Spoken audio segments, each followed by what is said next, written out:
गीता में अर्जुन को स्वयं भगवान कह रहे हैं कि उस परमेश्वर की शरण में जा, उसके लिए उन संतों के पास जा जो तत्वदर्शी हो। इसी प्रकार हजरत मोहम्मद को उनका अल्लाह कह रहा है कि कोई और पूर्ण परमात्मा है, उसको पाने के लिए उन तत्वदर्शी संत की तलाश कर। वो प्रभु कौन है, ये जानने के लिए कृपया अवश्य सुनिए जगत गुरु तत्वदर्शी संत रामपाल जी महाराज के अमृत वचन। हमने इसको उपदेश दे दिया। 7-8 वर्ष के जमुनादास था जो, उनको नाम दे दिया और सिर पर हाथ रख दिया कि ये घर में भगत हो जाएगा, संत होगा। तो वही जमुनादास चौबारे में बैठ कर भक्ति करा करता था। एक बार कहते हैं उनके घरवाले बोले ना जमुनादास कहाँ कि आप ऊपर बैठे सो और बल बरे बंद रहे सामने के यानी वृक्ष के नीचे, गर्मियों के दिन थे, हम फलाने गांव में जाऊं से और बैल देखता रही है। अच्छा जी। इतने में दोपहरी के समय में चोर आ गए और दोनों बैल खोल कर चाल पड़े और सजना जमुनादास देखा, वो बैल खोल के ले गए और घरवाले आगे रहा जमुना कहाँ जी बैल को ना कित गए, चोर खोल ले गए। सब भले पुरुष फिर तेरे कहेंगे तो देखता रही है ने बोला जी देखो दामा जबत बता दिए ना, देखो तो मैं क्या बताऊँ तरह से ने बोला तो सही वक्त क्या रीवर तो हमारा नाश्ता तो न करना सही कर ले भक्ति या के भक्ति बेवकूफ उसके रोक के मार दे वो कुछ नहीं कह दे। बोला मेरे तो जो आदेश था वो पूरा कर दिया, तुम कह रहे थे देखते रहना, मैंने देखा थारे दी बता दिया कि चोर खोल लेंगे।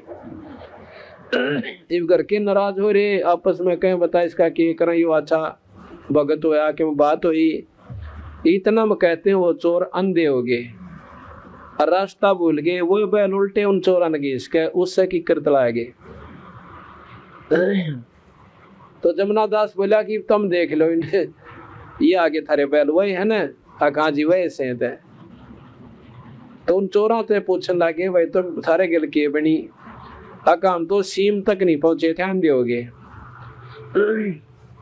उसके बाद हमने बैल छोटे को ना, हमने सोच रहे थे ये ठीक है जानते हो गया आगे ने, ये नहीं ज्ञान था कि उल्टे मोड़ लिए ये, हमने न सोचा ये ठीक मुंह हो रहा है, ये मन माने 5-4 गांव निकल जाएंगे, आगे गांव का नाम पूछ लियो। हम तो इस गांव में न्यों बड़े थे, अकबन्यों पूछांगे अगले गांव में कौन जाना हमने फलाने में, अरे इतना तुमने मेरे को पकड़ लिया। इतने में उनकी आंखें भी ठीक होगी। तो उसने बताया कि भाई यहाँ पर कोई शक्ति है कहाँ, हमारे ऐसे ऐसे भाई बच्चा हमारा एक को भक्ति करता है। वो दोनों चोर चौबारे में चले गए। तो जमुना बोला इनका मारियो मत ना, इन सजा मिल ली है, ये हमारे अंश है। उनके पाए हम पड़ गए कि हम माफ कर दो। अब माफ करेंगे गुरुजी, छुड़ानी जाओ और माथा टेको और उनका उपदेश ले लो ना, थारी बहुत बड़ी दुरुक्ति हो जाएगी। उस दिन के बाद वो दोनों चोर भी नाम ले गए, बेड़ा पार करवाएंगे। तो संतां के संपर्क में बिरना किस पर ताली लाग जाए क्यों कर बेड़ा पार हो जाए। तो यहाँ कहने का भाव यह है कि गरीबदास महाराज ने उस सदना डाकू की गोली को हाथ में ले लिया और भगवान कृष्ण ने बाज के पीछा छुटवाया। वो तो चलते हैं लिखी हुई, यानी जो जैसे घटना घटनी से ऐसे ही करेंगे, वो उनके बस की बात नहीं। ये कठपुतली बना रखे निरंजन ने, और इन समर्थ का सामने कुछ ना अड़ता। ये दो चाव सो कर सकते हैं। एक बार लिखा हुआ जीवन चरित्र में कि छारा गांव के ऊपर, छारा में दलाल हैं, आसपास कई गांव जो हैं वो राठियों के हैं। और पहले क्या होता था कि एक कौम यानी जाति विशेष या गोत्र विशेष इकट्ठा होकर और दूसरे गांव में लूट लिया करता था, उसको दाड़काया करते थे। तो राठी क्या करते थे, छारा के ऊपर ज्यादा अटैक करते थे और उनके वर्तमान उठा ले जानते, उनकी मलाई खा जानते। महीने 6 महीने का काम था उनका। भैंस खोल ले जानते, बढ़िया लागड़ होती दूध वाली, और बोलते उन्हें गड़ जानते। एक बार उन्होंने समय दर दिया राठियों ने कि उस दिन हम आवांगे भाई, और तैयार हो लियो। अब वो गरीबदास जी की महिमा से पूर्ण रूप से परिचित थे छारा वाले। छारा गांव बहुत मानता गरीबदास जी ने, कति पूर्ण रूप से। क्या हो गया को 10-5% व्यक्ति ना मानते हो जो नए से बाकी 90% छारा गरीबदास जी को आदर की दृष्टि से। पर वो उन्हें बेरा इतना था जो कि माता की दो को आकर माथा टेक है, भैंस ने दूध ना दिया था दूध बोल दिया, थन में खराबी होती दिखी 10 रुपये बोल दिया, बस यहाँ तक सीमित। और मुक्ति मुक्ति का बेरा कोई ना उड़ा कोई सन भी हमने कति छान लिया ना छुड़ानी वाला न ज्ञान और ना आसपास के बेचारे दौड़े जहां से उन बेरा भक्ति मार्ग के कोई ना। तो इस प्रकार वो वहां पहुंचे। गरीबदास जी द्वारा सारा गांव की पंचायत सैकड़ों आदमी इकट्ठे होकर गए और नु सापा तार कर धर लागे नु बोला भाई नु ना करो, बात बताओ कैसे सापा उल्टा धर लो, या क्यों बात हुई। कैसे ऐसे बात से जी हम तक कति तंग पा लिए और ये राठी हमने जीण नहीं देते और इब्दन दर राख्या से आपके चरण पड़े हैं, बसाओ आपकी मर्जी उजाड़ो आपकी मौज। बंदी छोड़ बोले भाई चिंता ना करो तुम जाओ, अगना जी कोई ना जा जनता नो। कहते अपने लड़के जैतराम को भेज तुर्तीराम को भेज दिया, जा बेटा ये लोटा ले जा, और एक भाई मंगलाचरण पड़ के छींटे मार दिए और फिर देखियो क्या होगा। तो भाई क्या हुआ, जो भाई नो पूरे के पूरे दाबड़दा उठा दौड़म दौड़ते आए उन्हें दंड रखा था समय रख रखा दोपहर का। तो कहते हैं उस तुर्ती राम जी ने उस लोटे के दल में तर मन उंगलाचरण पड़ के नो छींटे मार दिए, जैसे गुरु जी का आदेश था महाराज जी का। नो छींटा मारा तो भाई उन राठिया ने सोची भाई नो तक फौज चढ़ी आओ सब उतरा बुलाया, उन्हें सोची भाई दंड रखा था ये पुलिस में रिपोर्ट करेगी दराजा के, और राजा ने मदद दे दी और नौकों जानो पूरी फौज आन लाग रही से। कहते उन राठिया की जूती की चप्पल की लाठी की वो उसका वो उसको ऊपर पड़ा बाजे डाक ठोकरे पाछे फिर कभी नहीं देखे।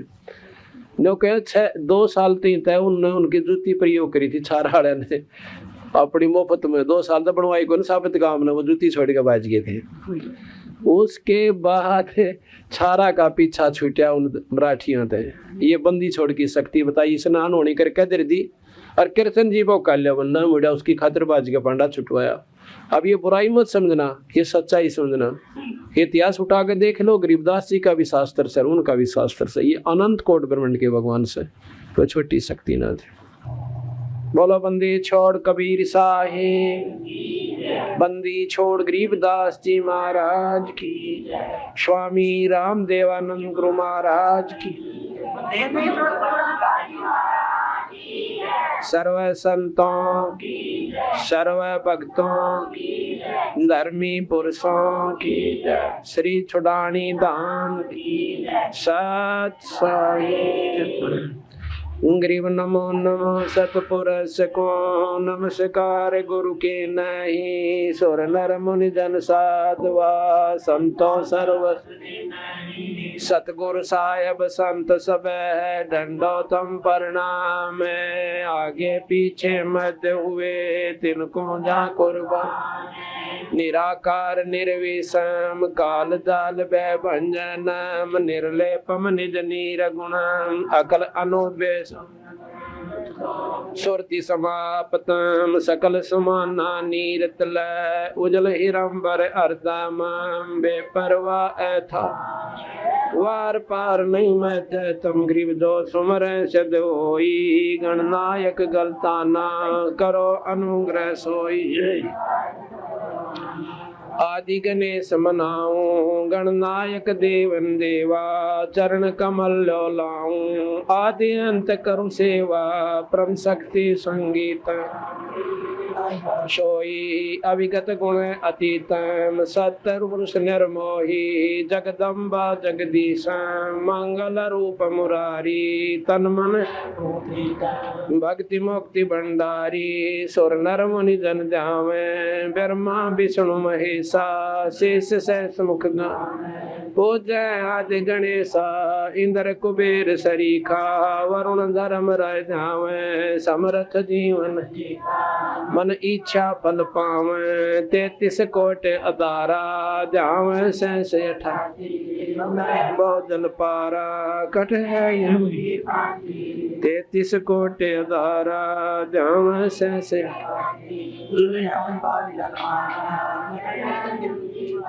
सत साहिब। आज दिनांक 2 जून 1999 ये बंदी छोड़ा आश्रम करो था। ये विशाल सत्संग का दूसरा दिन है।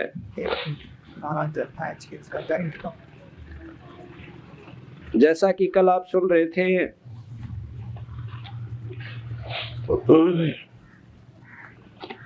शाम के समय जो सत्संग हुआ और सुबह, उसमें सत्संग के बारे में बताया गया कि सत्संग वो भी है जिसमें हमने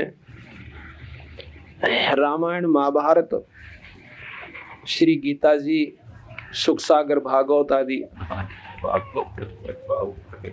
की कथा, उनके अंदर जो दिया हुआ ज्ञान हमें सुनने को मिलता है वो भी सत्संग कहलाता है।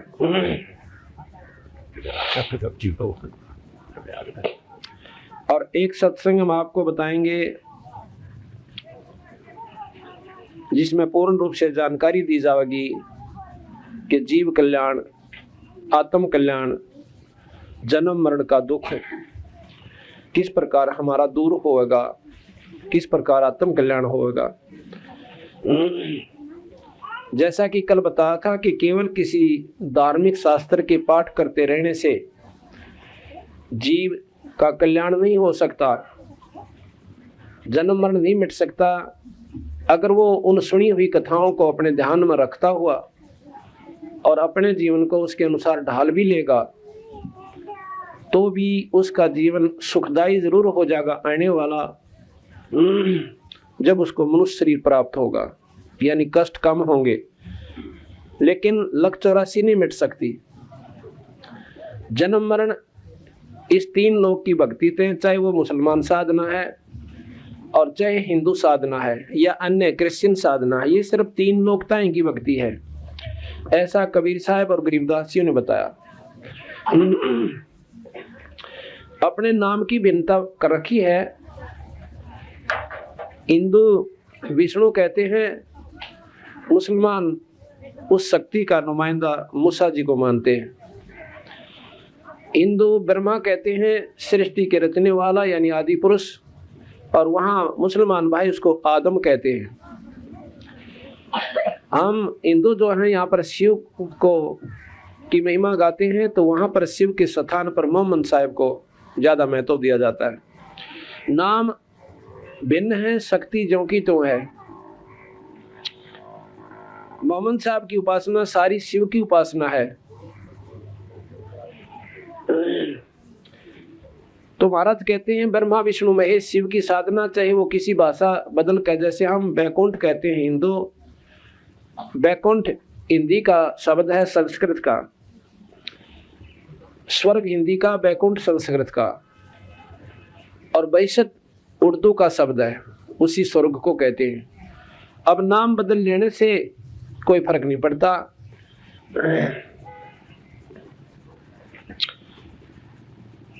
गरीबदास जी महाराज कहते हैं कि चाहे तो रोजा कहो और चाहे उसको ग्यास कहो, रोजे नाम व्रत और ग्यास के दिन भी, एकादशी के दिन भी व्रत ही रखा जा सके। और कहते हैं कहने ही में भेद है, रसोई में नाज। कुछ भी बना ले उस दिन, यानी वस्तु वाह की वाह है, लेकिन कर्ण में अंतर है, भाषा का भिन्नता है, तो इससे कोई फर्क नहीं पड़ता। तो कबीर साहब के अनुसार, गरीबदास जी के अनुसार, ये तीनों साधनाएं कुछ लाभदायक जरूर हैं, लेकिन पूर्ण रूप से आत्म कल्याण नहीं कर पाती, जिसका परिणाम ये होता है कि लक 84 जन्म मन जीव का नहीं मिटता।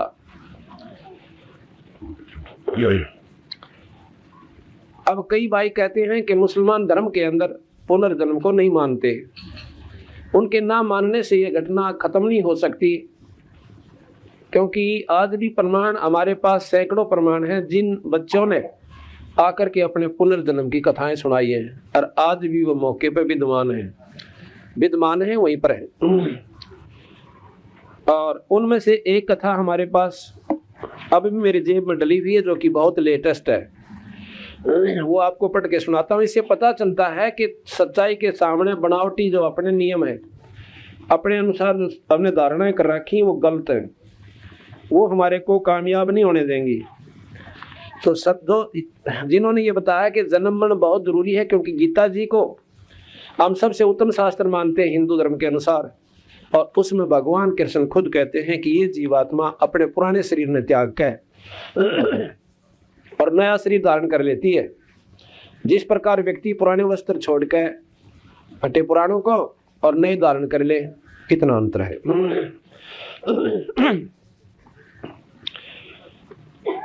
ये 15 मई 1999 दैनिक ट्रिब्यून की खबर है, ये मेरे पास उसकी कटिंग है, अभी आपको पढ़कर सुनाता हूं। पुनर्जन्म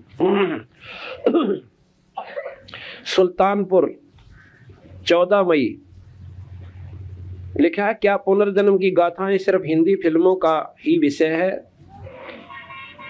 क्या वास्तविक जीवन में इनकी कोई पहचान हो पाती है, या अतीत की खुदत स्मृतियों नए जन्म में भी साथ चली आती हैं? यदि हिसार के सुल्तानपुर गांव के 6.5 वर्षीय पवन की बातों को सत्य मान लिया जाए, ये लिखने वाला अपने हिसाब से लिख रहा है लेकिन वो सत्य है, क्योंकि जब 6.5 साल का बच्चा और पड़ोसी गांव की सारी विवरण दे सके कि मैं फलाने का लड़का था, ये मेरा नाम था और मेरा 2 पत्नी थी, क्योंकि मेरा भाई गुजर गया था, मर गया था, स्वर्ग सिधार गया था, और वो भी मेरे साथ पल्ले लगी थी, और मेरी 2 अपनी पत्नी थी, वह मुझे घना तंग कराया करती, लड़ती रहती थी, बहुत तंग करती थी, और मैंने स्प्रे पी कर अपनी आत्महत्या कर ली थी, और उसके बाद मेरा यहाँ जन्म हो गया। उसने सारा विवरण इसमें दे रखा है।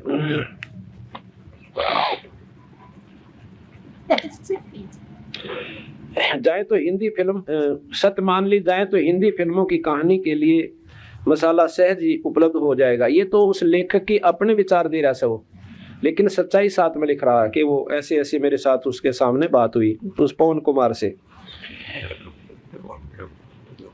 सुल्तानपुर गांव के एक किसान सतवीर सिंह के घर 6.5 वर्षीय पूर्व जन्म बालक का नाम पवन रखा गया, लेकिन 4 साल तक आते आते पवन लाडवा गांव की बात करने लगा। 4थे साल तक वो कर रहा है इन बातों को। सतवीर उसे डांट कर चुप करवा देता। यूं सतवीर के पवन समेत 2 लड़के व 2 लड़कियां हैं, जिनमें पवन सबसे छोटा है। सतवीर का कहना है कि इस वर्ष होली वाले दिन जब उसके हाथ पर मेहंदी लगाने लगे, तब पहले तो उसने टोकते हुए कहा कि मानसा के हाथा पर मेहंदी ना लगाते, यानी अपनी भाषा में बोला कि मानसा के हाथ पर मेहंदी नहीं लगाते। क्या फिर उसने जोर देकर कहा कि हाथ पर उसका नाम इंद्र सिंह लिखवा दो। उसने अपने पिता का नाम हरि सिंह बताया और अपने आप को लाडवा निवासी कहा। धीरे धीरे ये बात चल निकली। लाडवा के एक महिला आई। लाडवा गांव पड़े से बिल्कुल सीम लग गया, जैसे डिगल और करौथा की आपस में। लाडवा की वो एक औरत आई, एक महिला वहां पर गई हुई थी अपने किसी कामवश, और पवन कुमार ने उसे पहचान लिया। उल्लेखनीय है कि लाडवा और सुल्तानपुर के बीच दूरी सिर्फ ये 8 किलोमीटर है। उसने 8 किलोमीटर बताया। इंद्र सिंह के रूप में पवन ने बताया कि उसके 3 लड़के व 3 लड़कियां थी। दूसरे भाई की पत्नी छोटो से उसकी दूसरी शादी हुई थी, क्योंकि भाई की मृत्यु हो गई थी। दूसरी पत्नी से इंद्र सिंह का झगड़ा रहता था। घरेलू विवाद से परेशान होकर इंद्र सिंह ने आत्महत्या करने का मन बनाया। खेत में पहले से ही स्प्रे की बोतल दबा कर रखी थी। एकांत देखकर स्प्रे पी ली। उस दिन किसी मामले में गांव में पहले ही पुलिस आई हुई थी। पत्नी ने बिना ज्यादा बताए दाह संस्कार भी कर दिया ताकि कहीं मामला बिगड़ न जाए। इस तरह इस लीला समाप्त करने के बाद इंद्र सिंह का कहना है कि राम ने 3 महीने उसे रखा, फिर उल्टा छोड़ दिया। वह लाडवा से सुल्तानपुर अपनी दादी के पीछे पीछे आया, जो अब उसकी दादी है, पौन रूप में। कहते हैं मैं उसके पीछे पीछे लग लिया, जैसे प्रेत आत्मा आया करे ऐसे वो जीवात्मा उसके पीछे पीछे आया और घर के किवाड़ के पीछे छुप गया। दादी ने लड्डू जलेबियां बालूशाही बांटी। इंद्र सिंह कभी कभी कविता करने की तरह कहता है, नदी के जड़ में खेत, खेत में झोंपड़ी, कीकर का पेड़ और सपड़े पीकर मरा क्योंकि लोगाई से बिगड़ गई। छोटा सा बच्चा ये बातें अपने आप बोलता रहता है, 6.5 साल का। बस एक छोरी थी मेरी तरफ, वो लड़का कहता है कि बस एक छोरी थी मेरी तरफ, बाकी सब थे माँ के साथ, माँ की ओर। घर में 2 कमरे, बीच में डोडी, ऊंची जगह पर घर। ये सब बातें इंद्र सिंह एक ही सांस में या सिलसिलेवार नहीं बताता, इसलिए इंद्र सिंह उर्फ पवन के मुंह की परीक्षा करनी पड़ती है। कभी वह बिस्कुट खाता है जैसे बालक से, कभी खान लाग जाए, फिर अपने आप बांडल लाग जाए। जब वो बोल रहा, जब देखना पड़ा कि अब ये कब बोलेगा, वो ध्यान करके सुनना पड़ता है।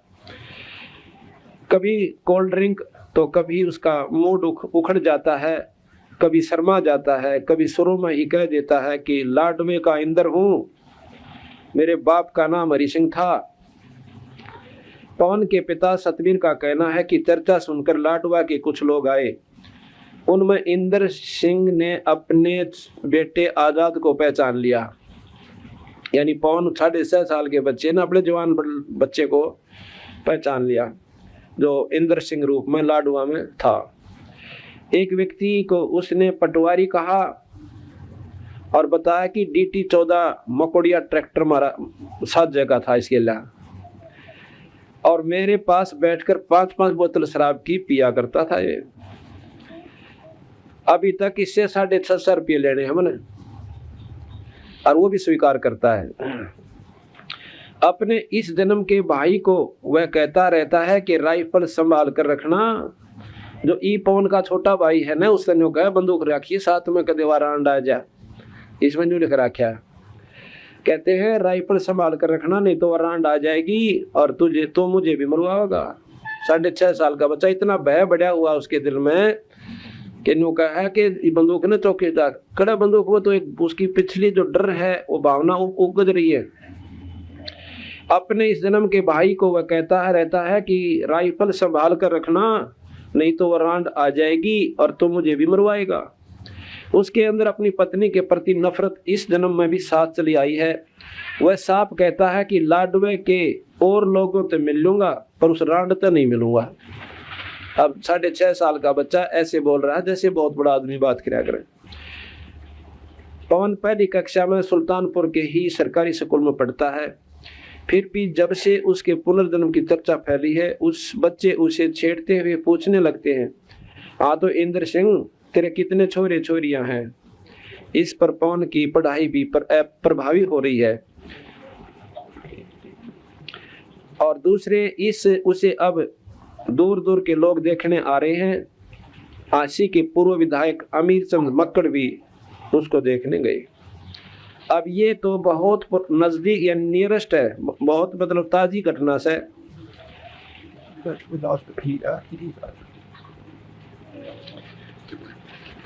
और जो भाई नौके से कि पुनर्जन्म होता कोई ना, वह उनकी अज्ञानता, यानी उनको ज्ञान पूरा नहीं है, इसलिए उनका ज्ञान भी अश्रेष्ठ है, सत्य से परिपूर्ण नहीं है। और बंदी छोड़ भगवान कबीर साहब ये सब मानते हैं, पुनर्जन्म भी है, जन्म मरण भी है। लेकिन जब तक हम साधना गलत करते रहेंगे, हमारा जन्म मरण मिटे कोई ना। जन्म मरण का दुख सबसे बारे बताया।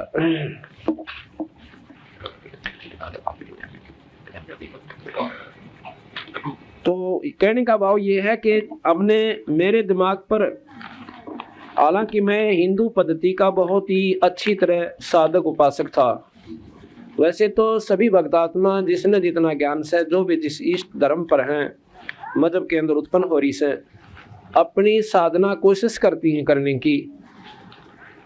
लेकिन जब ये बातें मैंने शुरू में सुनी कि राम और कृष्ण से ऊपर बहुत बड़ी प्रबल शक्ति है, शक्तियां ये भी हैं, नकारा नहीं किया बंदी छोड़ने। यह एक बात मुझे खास पसंद आई इनकी कि इन्होंने न्यों नहीं कहा कि ये कुछ भी कोई ना, लेकिन जितनी 3 लोक के शास्त्र, गीता जी, भागवत, रामायण, महाभारत और वेद जो उन्होंने लिखा, कबीर साहब उनको कति सत्य मानते हैं कि ये बिल्कुल सही है।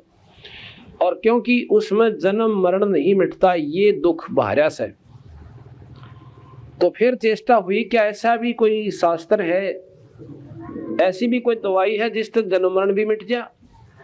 तो चलो ये शास्त्र अनुसार, इनके अनुसार तो हम साधना कर ही रहे हैं, और साथ में विवेक होया कि आज में हम हिंदू हैं और मेरा शरीर छूट जा, पुनर्जन्म होना ही होना है। हम मुसलमान के घर भी जन्म ले सकते हैं, क्योंकि उस परम पिता के घर पर जात पात मजहब नहीं है।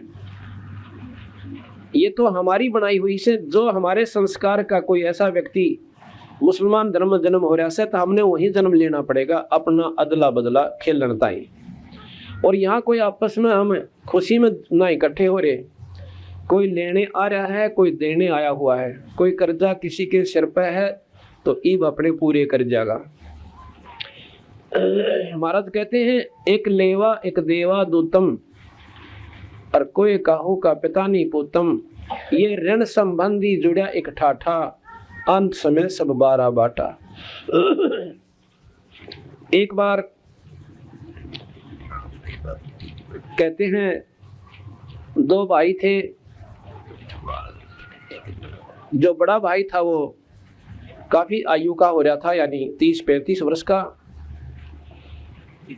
और 25 वर्ष के आसपास की आयु थी। और दूसरे उसके पिता ने दूसरी शादी करवा ली थी, वो पत्नी बच्चे बचपन में ही मर गई थी उसकी। तो दूसरी शादी जब करवाई तो दूसरी औरत से, यानी उस बड़े भाई की मौसी से एक लड़का फिर उत्पन्न हुआ 10-12 वर्ष के बाद, यानी उन आपस में काफी भिन्नता थी आयु की। और अच्छी जमीन थी, बढ़िया काम था, बड़े भाई की शादी हो चुकी थी। एक बार क्या हुआ कि वो छोटा भाई जो था बीमार हो जाता है, मौसी वाला लड़का बीमार हो गया, तो काफी इलाज लूज की भी कोशिश की। अंत में दोनों पति पत्नी, यानी भाई भाभी उस छोटे भाई की बतलाने लगे आपस में, कहने लगे कितने पैसे ला दिया हमने, यो ठीक भी ना होता। और फिर विचार आया कि क्यों ना इसकी टिकट कटवा जा, डॉक्टर ने कह के, और इसको जहर का सुआ लवा दे। किसने बेरा पाटा है, कौन जाने इन बातों ने, सोचे तो भाई बीमार था मर गया, कट्टे रहन टंटा मिटा, रोज बादशाह बोलने हमारे को देखा जनता। अब यह बात उसने भी स्वीकार कर ली, 1-2 बार नाटा आगे सा जुल्म कराया करें, उसने रोज कह देना 1-2 बार, और वो जहर दोष है वो बात का अंतःकरण में जरूर जमा हो जासे। 1 बार नाट्या, 2 बार नाट्या, तीसरी बार उसने भी स्वीकार कर लिया कि यह बात तो ठीक कैसे, और सारी जमीन अपने रह जाएगी, किसने बेरा पाटा है। कहते हैं उसने बतला के एक डॉक्टर से ने बोला, भाई तो एक काम कर देना, इसने जहर का सुआ ला जा, हम भी दुखी हो रहे से हैं, और ये भी तंग पा रहा से। ने बोला भाई 500 रुपये लूंगा। उसमें 500 रुपये तो 50,000 बराबर थे आज के चांदी के रुपये। उन्हें सोची टंटा बेटा है, और सारी उम्र अपनी जमीन 15-16 किले इसका बांटा है, यानी अच्छी जदा थी। एक उदाहरण समझो, ये सत्य यथार्थ है। तो डॉक्टर ने लालच में आकर और उनको जहर का सुआ लगा दिया, और वो लड़का मर जाता है। अब क्या हुआ, उस भाई के पहले संतान भी नहीं थी, भाई शादी ने भी 8-7 साल हो गए थे। उस लड़के के मरने के साल भर के बाद उसका एक लड़का हो गया, और एकला बेटा, और सारी जायदाद खूब ठाट आपसी रोटी बन दी, दूध भैंस, अच्छा बच्चे ने खुआओ पियाओ। वो तो गिना दिना में कहते हैं गाभरू हो गया, 12-13 साल का ऐसा हो गया, नौकती बहुत तगड़ा। और वही पहला जल्दी शादी कर देते थे, ब्याह कर दिया। लड़के का ब्याह हुआ था, महीने के बाद वो लड़का बीमार हो जाता है। एक बेटा और जमीन खूब, और बीमारी के ऊपर कहते हैं आसपास गोहंड के बड़े बड़े वैद्य जो कति जो कहते पैसे तो लेगा ज्यादा पर इलाज कर दे सब पक्का। तो वहां पहुंचे कि पैसे कितने ले ले वैद्य जी, मेरा छोरा जीवित होना चाहिए। इतने पैसे बर्बाद कर दिए को 5-7 2-3 साल तक 2 साल में के पूछे मत न। इतना फूक दिया कि जमीन भी बेच दी, 5-7-10 किले भी बेच दिए। पहला जमीन की बहुत कम कीमत होया करती थी। आखिर में एक दिन वो उस लड़के का पिताजी उस छोरे द्वारा बैठा और आंखों में पानी आ रहा। अन्नू रोए भगवान, ये हमारे गल कौन बनी, अरे भी लड़का मरेगा क्योंकि दवाई काम करना बंद करेगी। मैं तो नबी कह दिया भी देखो ये इस बीमारी की इतनी गजब दवाई है, आज तक तो कोई इसकी दवाई मतलब इसी खतरनाक बीमारी भी कोई ना पर दवाई काम ना कर रही, यह बात नहीं समझ बीमारी मारा। तो उसने कहा अब विचार कर रहा था कि अब इसका अंत समय है फिर और तो कोई बात को ना दिखती। उस समय वो लड़का सामने बैठे हुए अपने पिता को कहता है भैया जी, अब भाई कहा और उसकी आवाज ऐसी आई जैसे इसका भाई मरा था। वो न्यो की नी आवाज आई तो वो एकदम चौकन्ना हुआ कि भाई की आवाज कहां से आएगी। वो फिर बोला भैया, जब देखा कि लड़का बोला है ने बोला ना बेटा मैं तेरा बाप सू, तक छोड़ बावड़ा के दे इन बातों में कौन किसका बाप और कौन किसका बेटा। यहाँ पर मैं तेरा भाई हूं और वो हूं जिसने जहर देकर मरवाया था। तूने मुझे जहर देकर मरवाया था और आज मैं वो अपना बदला लेने खातिर तेरे जन्म लिया। और ये भी इतने पैसे बाकी रह रहे हैं लाकड़ियां के और कफन के, अपना हिसाब चुकता हो जाएगा और कर ले इकट्ठे, पहले आध घंटे में मैं शरीर छोड़ जाऊंगा। उसका आए पसीने। अब नो तो मेरा पाट गया कि तेरे कर्म का फल है भाई। और लड़का को ना जवान बच्चा हो गया और बच्चे होना कोडा मेट हो है यानी वंश नष्ट, और जो कुकर्म किया था वो सामने प्रकट हो गया। अब वो विवेक से काम लेता है। ने बोला भैया बात बिल्कुल ठीक से तेरी, भाई मैं नीच आत्मा था और अपने स्वार्थवश होकर मैंने आपको मरवा दिया। भाई मैं तो अपने कर्म का दंड भोग लूंगा क्योंकि जिसका जवान बेटा मर जाए उसका पीछे रह भी किया जा सकता जैसे समाज मानता है। और दूसरी बात यह है भाई एक बात बता दे मुझे, जो तेरी पत्नी है इसने क्या खोट कर दिया। अब क्या है कि यह जीवित फूकी जाएगी। पहले सती प्रथा थी, सती प्रथा थी कि पति मर जावे उसकी गेला उसने सती होना पड़े। इस बेचारी का क्या कसूर है जिसने अब जलना पड़ेगा जिंदगी, इससे बड़ा दुख इसके लिए और क्यों हो सका है। जो बोला इसकी भी बता दूं, हाँ किसकी बता दे कि जो ये डॉक्टर था ना वो वैद्य कहाँ से है। अको तो तेरे मरने के बाद महीने 2 महीने बाद हार्ट अटैक होकर मर गया था। अच्छा तो वही डॉक्टर जो है ये मेरी पत्नी बन का रहा है और अपने किएगा डंडी भोगेगा, जिंदा जलेगा डांगरी भी हो। जब तक स्वार्थ में आके और देखा कोई ना आगा पीछा कि तू के जुल्म करने जा रहा है। वो बच्चे भी रह गए थे, जायदाद भी छोड़ आया था और अब जीवित जलेगा। तो इसलिए महाराज कहते हैं एक लेवा एक देवा दूतम कोई कहू का पिता नहीं पूतम। ये ऋण संबंधी जुड़ा एक ठाठा, ये मौजूरी से अपने ऋण यानी लेन देन और अंश में सब 12 बाटा। आज मेरा शरीर छूट जाओ मेरे बच्चे कहाँ रहेंगे और कहाँ मेरी जायदाद रहेगी। मैं तो होया 12 बाट और नंबर इन बालकों का भी 10 साल पाछा आ जाएगा, 15 साल पाछा आ जाएगा। यानी यहाँ कोई नहीं रहे और आगे बेराना किस रूप में संपर्क हो वह कुत्ते बने मैं गधा बनू, 12 बाट आप हो गए। तो कहते हैं इस प्रकार इन बातों का जो हमें ज्ञान होता है इसको भी सत्संग कहते हैं। तो कबीर साहब का असली उद्देश्य कहने का ये है कि भाई जो साधना तुम कर रहे हो ये तो अपने अदले बदले तक सीमित है। किए हुए कर्म का दंड प्राणी भोगता रहेगा और शुभ कर्म का फल भी भोगता रहेगा। पर भाई ना 84 मिटे और ना जन्म मरण मिटे, और ये सबसे बड़ा दुख। तो हमने यह चेष्टा बढ़ी कि भी ऐसी कौन सी बात पाओगी जो कबीर साहब बताना चाहो से, कोई बात तो होगी जब इतना ठोक के ये कह रहे थे कि इनसे ऊपर और शक्ति है जो जन्म मरण में मिटा सकती है, और सबसे बड़ा दुख यहाँ पर जन्म और मरण का है।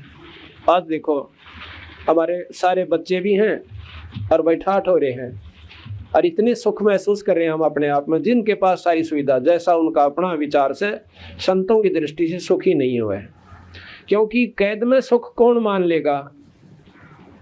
और इसी बूंदी कैद इसमें नो बना बेरा कब यहाँ से के कैर टूट जा। तो और कल मेरा शरीर छूट जावा तो या ठाठ गए, ये बच्चे भी जाएंगे। अंत समय में जब मरती हाना इस प्राणी का हाल देखा है, कोई नो बता देना तेरा असाध्य रोग हो गया और कैंसर बन गई या कोई और ऐसी बीमारी की इसका इलाज कोई ना, और फिर उस बच्चे की, उस व्यक्ति के विचार सुने, उसके मन की भावना देखा। अगर मेरे कोई ऐसा कह दे तो फिर मेरे बारे में देखना मैं कैसे विचार पाऊंगे मेरे। इतनी जैसे वो जायदाद औलाद इतनी याद आवेगी, आए मेरे बच्चा का क्या बनेगा, मेरी जायदाद ने कदे बालक पाछे दे खराब ना कर दे, इनका कौन रखवाला होगा। ऐसी ऐसी चिंता मोर दूना जल्दी यानी खत्म हो जाएगा। और फिर मर के जहाँ आशा ता बासा हुई, उन्हीं के मन मन बैल बन के आ जावे, और वही बच्चे फिर जोड़ के बैल में और उसके ऐसे मोटे मोगरे मारेंगे उस पिताश्री के, और पूरी चाल देखेंगे उसकी। हमारा क्या है, यूं दुख पाड़ते बारे हो गया तेरे जान ने। इसके बारे में बताते हैं कि एक बार कबीर साहब एक बहुत बड़े सेठ के पास गया। सेठ से कहने लगा, भाई महाराज जी जाकर खड़े हो गए, और सेठ ने ठाई दोनी अगले अगना, भाई ये ना लेता मैं, और के लेगा अगलो कुछ देन आया सुन तेरे पे। क्यों, उनकी हंस आत्मा थी जैसे बलक बुखारे के बाद से गेला बंदी छोड़ने, उसके साथ कितने तरीतर करने पड़े उसके आत्म कल्याण के लिए। कहने लगा मैं तेरे को कुछ देन आया सु भाई।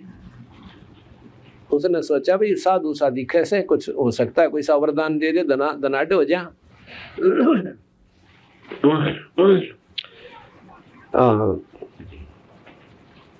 सेठ ने एक जमींदार था, गलत कह गया हूँ, एक जमींदार के पास गया और कहने लगा, कौन है भाई तो? मैं ऐसे ऐसे संत सु भाई, क्या आ जाता है, रोटी खा ले। क्योंकि आदर सत्कार खूब किया, रोटी खा ली, महाराज ने पानी पी लिया। अब भोजन पा लिया तो फर्ज बनता था महाराज का कि इसने थोड़ी बहुत समझा दूं भगवान के बारे में। कहने लगा, भाई आजा भगत जी बैठ जा मेरे पास। बैठ गया जी कि भगवान का नाम लिया करो, ये 2 दिन का जीवन से सदा जग में ना रहना, और परमात्मा के नाम बिना अगले जन्म में बैल बन जावांगे, न्यो हो जावांगे, फलान हो जाएगा। काफी समझाया। वो कहने लगा, महाराज जी बात तो आपकी बिल्कुल ठीक लगे मैंने, पर एक बात से क्या, ये अभी तो मेरे बच्चे छोटे छोटे हैं, ये थोड़े सियाने हो जाएंगे ना, और फिर एक बार दर्शन दियो, एक महीने ब्याह दूं, इनकी शादी कर दो, मेरा फर्ज उतर जाए, और फिर मुझे आप मेरे साथ मेरे पास आइयो, और मैं जरूर आपकी बात मान लूंगा। कबीर साहब ने कहा, भाई क्या भरोसा इस जीवन का, ये कई दिन का से अपना नाम ले लो और आत्म कल्याण करो, भगवान का नाम भी जपते रहियो और काम भी करते रहियो। ने बोला, ना ना ना, नाम तो जब लेंगे कति सारे काम तो फारिग हो गए महाराज जी, फिर भजन बढ़िया होगा। ने बोला, भाई भजन तो जो आपका काम में होगा ना, फिर कोई ना हुआ। आप सुबह हड़ जोड़ते हो और हड़ के साथ साथ मैं एक नाम दूंगा, उसके पीछे पीछे अपना वो भजन करते रहना। बीड़ी होका शराब तम्बाकू ये प्रयोग नहीं करना। कहने लगा, जी ठीक से होका का दफो ना पीवा, छोड़ देंगे याद को बड़ी बात ना से, पर नाम ही कोई ना लिया जा, आप कहो चाहे मत कहो। महाराज जी चले गए। कब आते हैं, जब उसने शादी कर ली सारे बच्चों की, और एक आधा पोता हो लिया, एक पोता हो गया, एक एक दो दो बच्चे, यानी तकरीबन सब बच्चा हो गए। कबीर साहब फिर गए, कहा गया महाराज जी, कहा गया भाई रोटी खा ले, भोजन पा लिया। महाराज जी ने फिर वो चर्चा करी कि तो भाई भगत जी आप फारिग हो लिए और नाम ले लो। ने बोला महाराज जी एक बात बताऊं आपने कि नाम क्यों कर ले लो, छोटे छोटे पोते और ये पोती,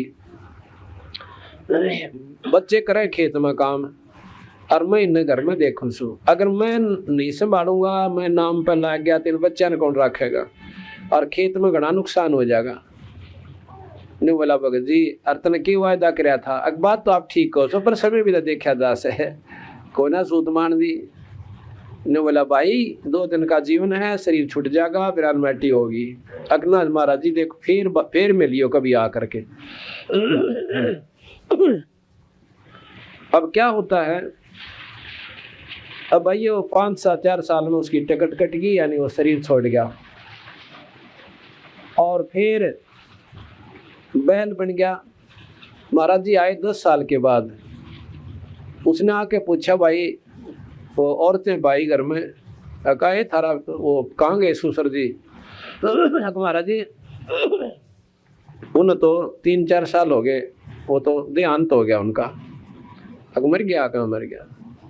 तो महाराज जी ने तो ज्ञान था ये सारा, तो कहने लगे देखा को तो भाई बैल बन के और उन बेटियां का लाग रहा से खिंचाई करन।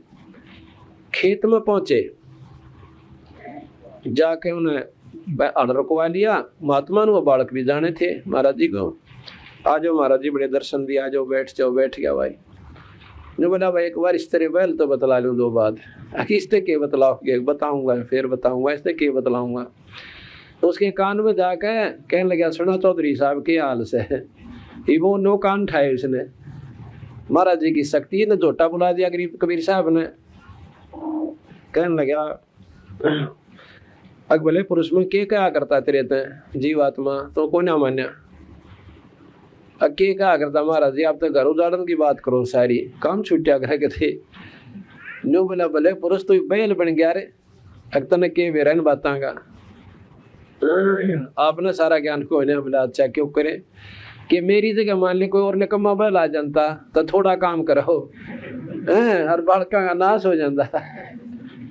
निर्भाग तो दुर्मा कति पशु ठीक है, पशु बनाया भगवान ने तो अच्छा बीरा करके खिंचाई तू ला गया रे। आँख्या में ढी डारी पानी पड़े और फांसा में कर नंगे पैर ऊपर तो बालक मारे सटे उसके, और फिर भी नो खूब राजी हो रहा। ये ममता इतनी कसूती गाइड रखी इस कालबली में, इतना अंधेरा कर रखा है।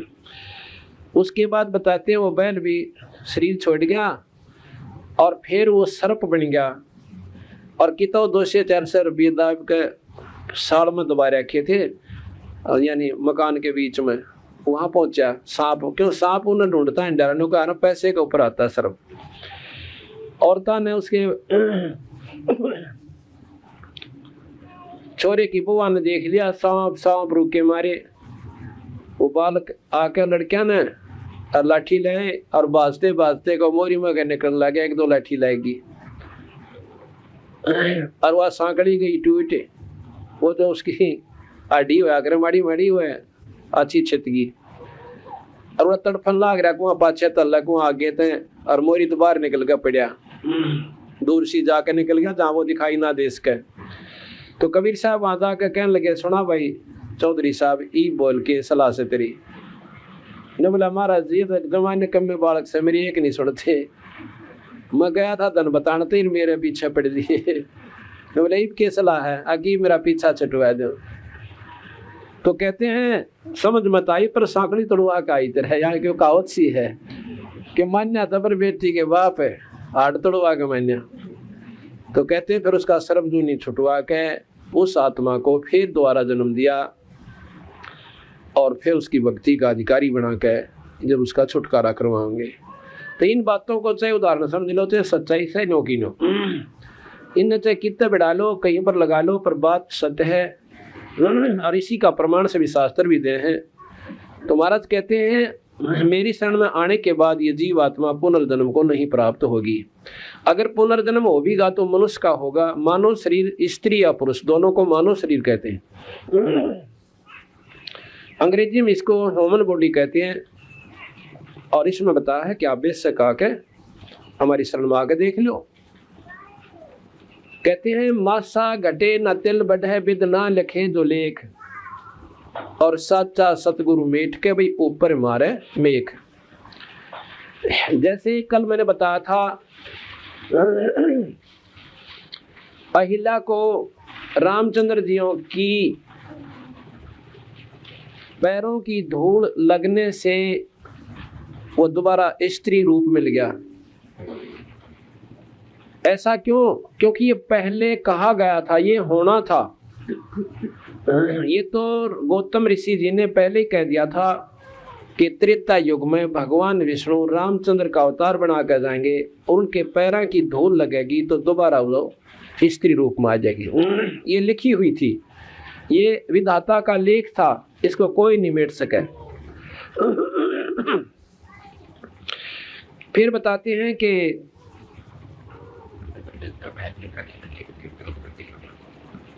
काल्यवन ने जब चढ़ाई की तो वो भी लिखा है कि मुचकन से ही मरना था, कृष्ण के बस का कोई ना था।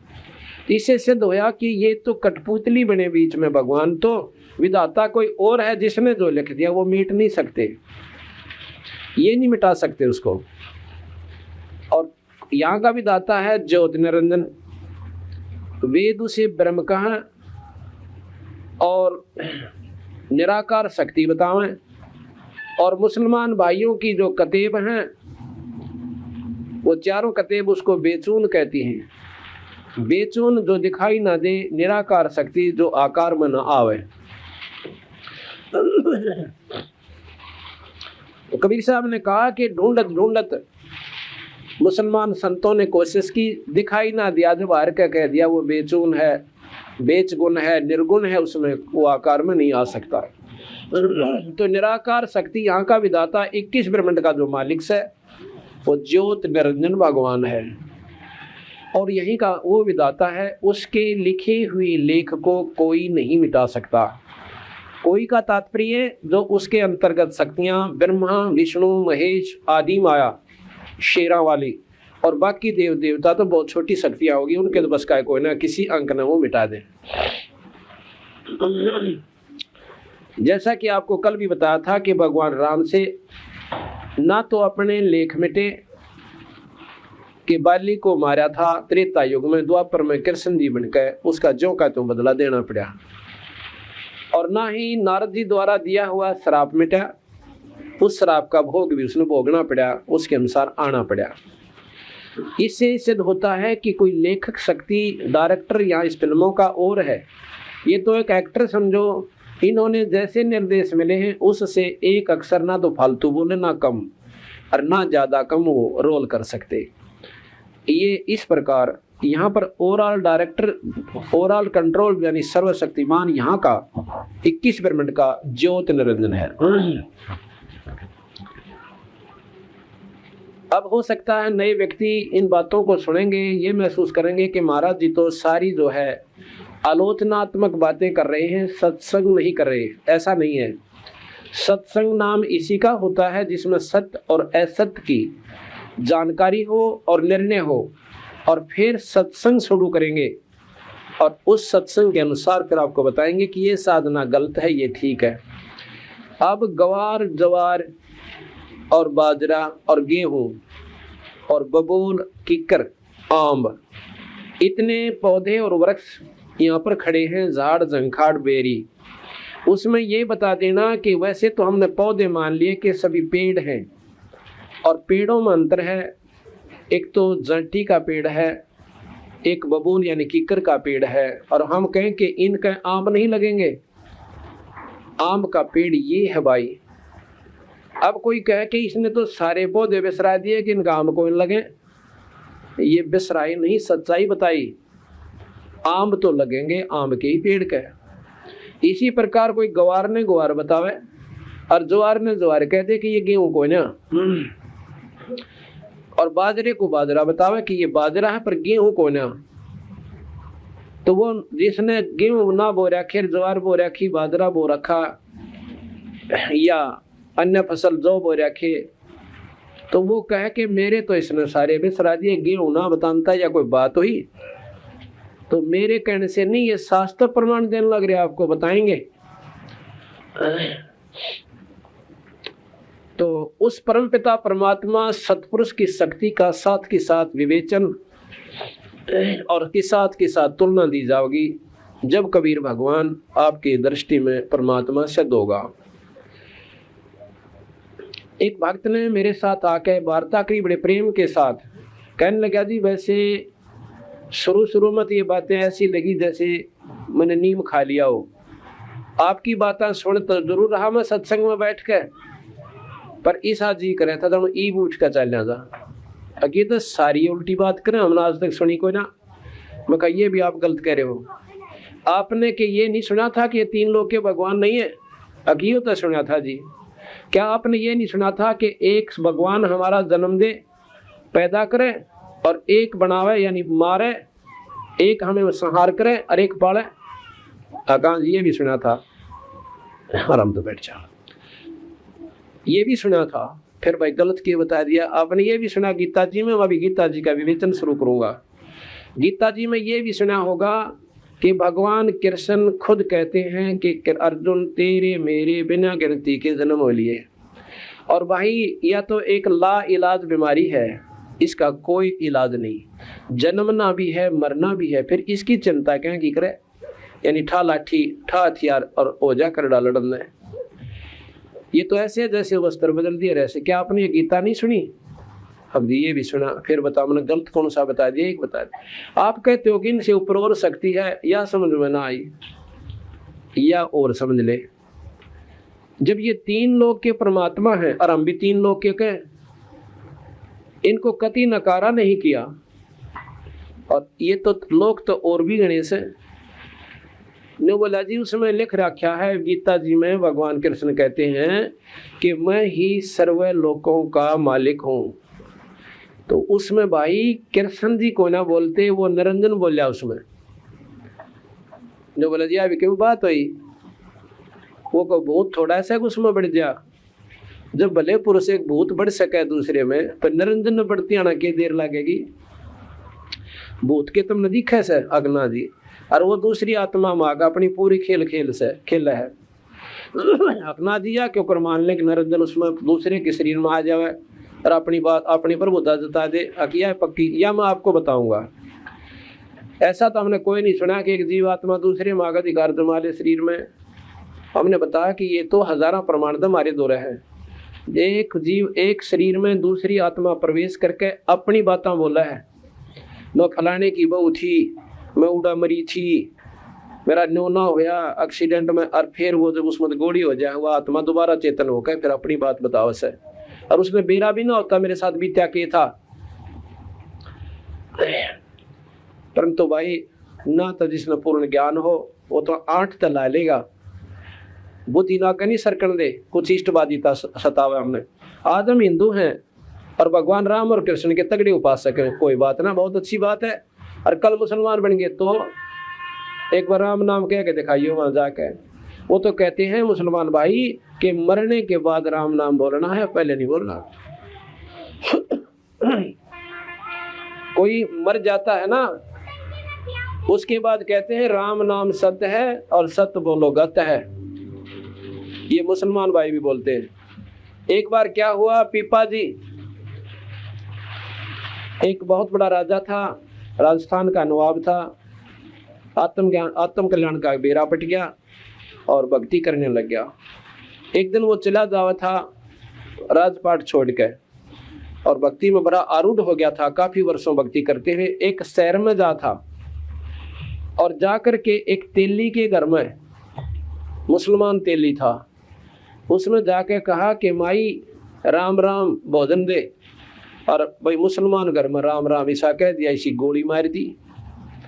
न बोले ओ बाप संत जी मुंह संभाल कर बात कर, खबरदार दे राम कह दिया तो तेरा वो करवा दूंगी, न्यू करवा दूंगी। मरने के बाद राम राम बोलते हैं अगमाई मन ना बेरा था, तने सारा बेरा था, तूने जानबूझ के करा है, अभी बुलाती हूँ ये करती। तो तेलन बोली तेरा कौन इसम, गरीबदास जी महाराज ने लिखा अपनी वाणी में, पीपा बोले तेरा मरियो खसम। इतना कहते हैं कि तेली जो है बैल की खातर न्यार रोड़ा था, उड़े लुट गया। तो उसने देखा ना तेली के कास आसमान में पैर मुँह आबा, इबला गेरू के मारण आए मर गई, पति मर गया, इकट्ठे हो गए दुनिया। अब ले इकट्ठे सारे हो गए, न बोले लाओ किताब और बोलो हक्का राम, के ई भाई राम नाम बोलो। कहते बोला राम नाम सारा कुटुंब, और बही रांड छिन्न में ऐसी हुरम्ब। इतनी सुंदर जवान लड़की और एक अक्षर में रांड होगी, यानी उसका पति मर गया। अरीब सारे राम राम बोल रहे।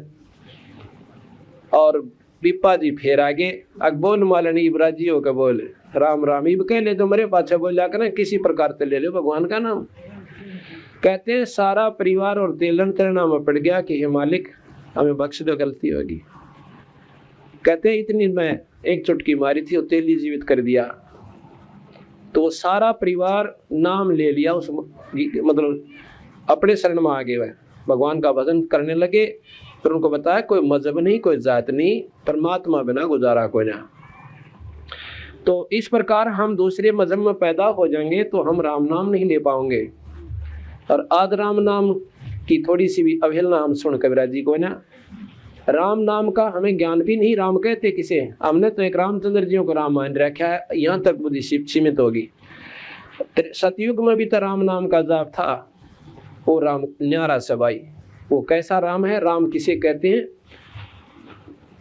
राम एक शक्ति का नाम है, जैसे गॉड इज द पावर, शक्ति का नाम परमात्मा है, जिसमें जितनी शक्ति उतना ही राम है। जिस प्रकार साहेब